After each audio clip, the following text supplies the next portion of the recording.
നമ്മുടെ നാട്ടിൽ അണ്ഡാശയ ക്യാൻസറുള്ള സ്ത്രീകളുടെ എണ്ണം കൂടി വരികയാണ്.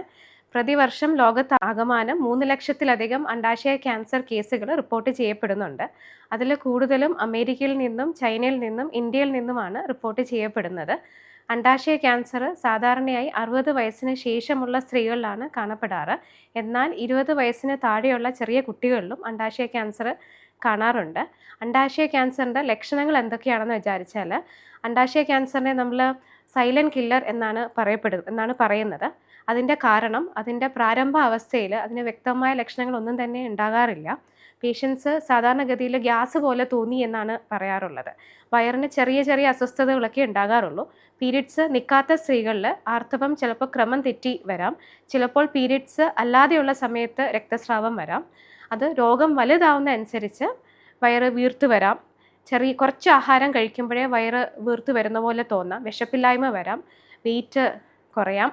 പിന്നെ ആർത്തവ വിരാമത്തിന് ശേഷമുള്ള ബ്ലീഡിങ് വരാം. എന്നിവയുള്ള ലക്ഷണങ്ങൾ വരാം. പിന്നെ മുഴ വലുതാവുന്ന അനുസരിച്ച് മൂത്രസഞ്ചിനെ ഞെരുക്കുകയാണെങ്കിൽ എപ്പോഴും മൂത്രം പോകണം എന്ന തോന്നൽ വരാം. മലാശയത്തെ ഞെരുക്കുകയാണെങ്കിൽ മലബന്ധം വരാം. ഇതൊക്കെയാണ് അണ്ഡാശയ ക്യാൻസറിൻ്റെ സാധാരണയായി കാണുന്ന ലക്ഷണങ്ങൾ. ഇനി നമുക്ക് അണ്ഡാശയ ക്യാൻസർ എങ്ങനെയാണ് കണ്ടുപിടിക്കുന്നതെന്ന് നോക്കാം. അണ്ഡാശയ ക്യാൻസർ സാധാരണഗതിയിൽ നമ്മൾ കണ്ടുപിടിക്കാനായിട്ട് അൾട്രാസൗണ്ട് സ്കാനാണ് ചെയ്യിക്കാറ്. അതിൻ്റെ കൂടെ നമ്മൾ CA-125 പോലെയുള്ള ട്യൂമർ മാർക്കേഴ്സും ചെയ്യിക്കും. ട്യൂമർ മാർക്കർ എന്ന് പറയുന്നത് ക്യാൻസർ രക്തത്തിൽ പുറപ്പെടുവിക്കുന്ന ചില കെമിക്കൽസിനെയാണ് ട്യൂമർ മാർക്കേഴ്സ് എന്ന് പറയുന്നത്. ഇനിയിപ്പോൾ നമ്മൾ അൾട്രാസൗണ്ട് സ്കാൻ ചെയ്യുമ്പം സംശയാസ്പദമായ മുഴ കണ്ടാൽ നമ്മൾ CT സ്കാന് അല്ലെങ്കിൽ MRI സ്കാന് അല്ലെങ്കിൽ പെറ്റ് സ്കാൻ ചെയ്ത് നമ്മൾ അതിൻ്റെ സ്റ്റേജ് കണ്ടുപിടിക്കും. അത് സ്റ്റേജ് കണ്ടുപിടിക്കുന്നത് എന്തിനാണെന്ന് വെച്ചാൽ, സ്റ്റേജിൻ്റെ അടിസ്ഥാനത്തിലാണ് ചികിത്സ വരുന്നത്. തുടക്ക സ്റ്റേജ് ആണെങ്കിൽ ഫസ്റ്റ് നമ്മൾ സർജറി ചെയ്തതിന് ശേഷമാണ് കീമോതെറാപ്പി കൊടുക്കുന്നത്. വളരെ തുടക്ക സ്റ്റേജ് ആണെങ്കിൽ സർജറി മാത്രം മതിയാവും.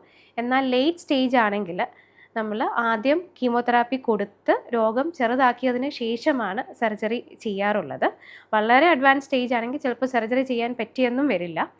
ഒവേറിയൻ ക്യാൻസർ നമ്മൾ സ്റ്റേജ് 1 കണ്ടുപിടിക്കുന്നതെങ്കിൽ ആ രോഗിക്ക് സർവൈവ് ചെയ്യാനുള്ള സാധ്യത 94%. എന്നാൽ നമ്മൾ സ്റ്റേജ് 4 അത് കണ്ടുപിടിക്കുന്നതെങ്കിൽ ആ രോഗി സർവൈവ് ചെയ്യാനുള്ള സാധ്യത വെറും 11% ഉള്ളൂ.